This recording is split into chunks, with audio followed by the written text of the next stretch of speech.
मित्रांनो, भारताचा वन क्षेत्राबाबतचा जागतिक स्तराचा अहवाल आलेला आहे. ग्लोबल फॉरेस्ट रिसोर्स असेसमेंट 2025च्या अहवालानुसार भारत 9व्या स्थानी आहे वन क्षेत्रात जगात. तर जागतिक स्तरावर तर या ठिकाणी आपल्याला पाहायचं आहे की काय आहे महत्वाचं. तर पहा, वन क्षेत्रात भारत जागतिक स्तरावर 9व्या क्रमांकावर आहे.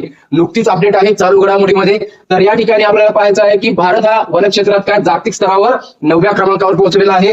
तर याआधी भारताची जी क्रमवारी होती ती होती 10वी आणि आता जी आहे ती 9व्या स्थानावर आलेली आहे. एका अंकाने कमी झालेला आहे आणि 9व्या स्थानावर आलेला आहे. आणि या ठिकाणी भारताची प्रगती झालेली आहे वन क्षेत्राच्या बाबतीमध्ये. त्याचबरोबर अहवालाचे नाव आहे, काय नाव आहे तर जागतिक वन संसाधन मूल्यांकन 2025 अहवाल, जे म्हणजे काय तर ग्लोबल फॉरेस्ट रिसोर्स असेसमेंट 2025चा जो अहवाल आहे म्हणजे जागतिक वन संसाधन मूल्यांकन अहवाल 2025. आणि हे जे संस्था आहे, प्रकाशक संस्था कोणती आहे, जो की अहवाल कोणता जागतिक वन संसाधन मूल्यांकन हा अहवाल प्रकाशित करणारी प्रकाशक संस्था अन्न आणि कृषी संघटना म्हणजे फूड अँड ऍग्रीकल्चर ऑर्गनायझेशन ही संस्था आहे. या संस्थेच्या अंतर्गत काय प्रकाशन कोणी केलेलं आहे, अन्न आणि कृषी संघटना. कोणता अहवाल प्रकाशित केलेला आहे तर जागतिक वन संसाधन मूल्यांकन अहवाल हा 2025चा प्रकाशित करण्यात आलेला आहे. प्रकाशक कोण आहे तर वन संसाधन कृषी संघटना ही आहे.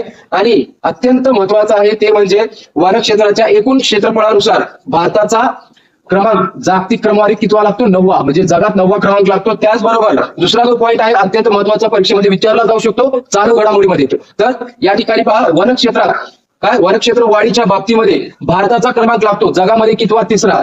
जागतिक स्तरावर तिसरा क्रमांक लागतो. लक्षात ठेवा, वनक्षेत्रात काय वाढीच्या बाबतीत पहा आपल्याला प्रश्न घुमून फिरून विचारला जाऊ शकतो.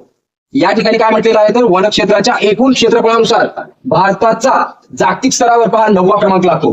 तर या ठिकाणी दुसऱ्या ठिकाणी विचारलं आहे की वनक्षेत्राच्या वाढीच्या बाबतीत पहा, वनक्षेत्र वाढीच्या बाबतीत भारताचा क्रमांक जागतिक स्तरावर किती लागतो, तिसरा. म्हणजे आपल्याला परीक्षेमध्ये अत्यंत सावधगिरीने उत्तर देण्याची जी वेळ आलेली आहे. आणि या ठिकाणी असेच प्रश्न परीक्षेमध्ये गुगली प्रश्न विचारले जातात. त्यामुळे हा चालू घडामोडीचा अत्यंत महत्वाचा घटक होता. आपल्याला हा घटक लक्षपूर्वक पाहायचा आहे. व्हिडिओ रिवाइंड करून डबल पहा. आणि अत्यंत महत्वाचा आहे चालू घडामोडीच्या तयारीसाठी आपल्या करंट अफेअर्स बाय निखिल या फेसबुक पेजला व युट्यूब चॅनलला सबस्क्राईब करा. आणि अशाच करंट अफेअर्सच्या अपडेटसाठी बनून राहा. फॉलो करा, लाईक करा, शेअर करा, सबस्क्राईब करा. तर भेटूया पुढच्या व्हिडिओमध्ये अशाच एका महत्वपूर्ण अपडेटमध्ये.